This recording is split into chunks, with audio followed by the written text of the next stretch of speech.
আজ আমরা যাব এমন এক জায়গায় যেখানে তৈরি হয় আমাদের দৈনন্দিন ব্যবহারের বিভিন্ন জিনিসপত্র, যেমন জগ, মগ, চেয়ার ইত্যাদি।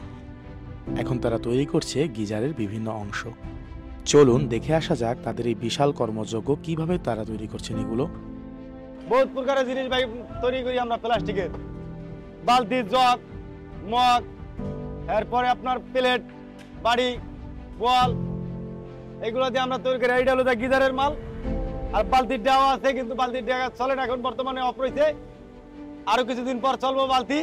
প্লাস্টিকের এই সকল গিজার তৈরির জন্য তাদের বিভিন্ন উপকরণ ব্যবহার করতে হয়। তাদের কাছে প্রশ্ন রাখি আমরা, ঠিক কি কি ধরনের উপকরণ দিয়ে এই গিজারগুলো তৈরি করা হচ্ছে। মূলত আমাদের পাউডার আসে, পাউডারের থেকে টেরের থেকে আমরা হপারে দিই। হপারে দেওয়ার পরে আমরা হপারে হিট দিই, যেমন দানা তেমন হিট দিই।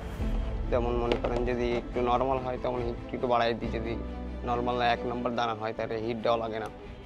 হপারের থেকে ডাইরেক্ট আপনার ইতে আসে, এদিকে লাভে পাউডারটা এখানে হিট হয়, এখান থেকে মূলত পাউডারটা গলে।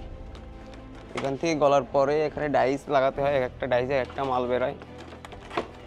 যেমন এর ডাইস, এই মালের ডাইস, এইটা বিভিন্ন ডাইস আছে, বিভিন্ন মাল এখান থেকে গালার পরে ডাইসে আসে। ডাইসে আসার পরে একটা মাল আছে, একটা মালের এক রকম টাইম আছে। যেমন এই মালটার মনে করেন যে 20 সেকেন্ড বা 30 সেকেন্ড, একটা মালের একটা টাইম আছে। এরপরে মালটা এখানে ঢুকে মালটা এখানে ঠান্ডা হয়, তারপরে ডাইসের থেকে বের করা হয়। আমরা এখানে করি আর কি। ভারী ভারী এসব যন্ত্রাংশের মাধ্যমে তারা তৈরি করে থাকে দৈনিক অনেকগুলো পণ্য। দিনে তারা কতগুলো পণ্য তৈরি করতে পারে এই মেশিনের সাহায্যে। আপনার মনে করেন যে টাইম হিসাবে, ঠিক আছে, মাল যেমন এটা যদি 20 সেকেন্ড করে হয়, তাহলে মনে করেন যে মিনিটে 3টা মাল বেরোইব। তো সেই হিসেবে আমাদের সেফটি মনে করেন যে 12 ঘন্টা সেফটি। তো 12 ঘন্টায় মনে করেন যে আমাদের যদি মিনিটে 3টা করে আসে, তাহলে ঘন্টায় আপনার 180 পিস।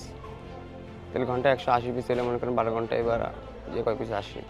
কারণ সেফটি হিসেবে মনে করেন যেমন মাল মনে করেন 700, 800, 1200, এটা মনে করেন যে আসে 1300, 1400 পিস মতো মাল আসে আমাদের ঘন্টায়, বা এক সেফটিতে 12 ঘন্টায়। তো 2 সেফটিতে আসে আপনার মনে করেন যে 2400, 2500 এরকম। এই সকল নিত্য প্রয়োজনীয় জিনিসের দাম কিভাবে নির্ধারণ করে থাকেন তারা? এখন এটা মনে করেন দাম নির্ধারণ হয় মনে করেন আপনার পাউডার হিসাবে, ঠিক আছে। যে যেমন এরাও পার্টিরাও পাউডার দেয়, আমাদের মহাজন আছে মনে করেন আমাদের মহাজনও পাউডার তৈরি করে। যদি আমাদের মহাজনের কাছ থেকে পাউডার নেয়, তাহলে সেই হিসেবে মহাজন দাম ধরে। তো সেই হিসেবে মনে করেন যে একটা মাল মনে করেন যে একটা মালের প্রাইস এক রকম। এটা মনে করেন যে 8 টাকা 10 টাকা পিস আছে। আমরা তো মনে করেন যে আমাদের তো মনে করেন পুশিংয়ে বাহিরের ক্রেতারা বিভিন্ন রকমের পণ্যের অর্ডার দিয়ে থাকেন এবং তারা তা তৈরি করে দেয়। এটা হচ্ছে আপনারা মনে করেন যে এইগুলো তো আমাদের প্রোডাক্ট না, এটা হচ্ছে বাইরের পার্টির, আমরা শুধু তৈরি মেকিং করি আর কি।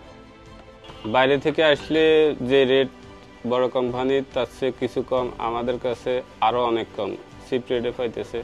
তবে আমাদের তো আপনার কস্টিং কম পড়ে, এই জন্য কমে পায়। ব্যক্তি কিংবা প্রতিষ্ঠান সকল পর্যায়ের মানুষের জন্যই তারা পণ্য তৈরি করে থাকেন এই কারখানা থেকে। ব্যক্তি হিসাবেও নেওয়া যাবে, প্রতিষ্ঠান হিসাবেও নেওয়া যাবে।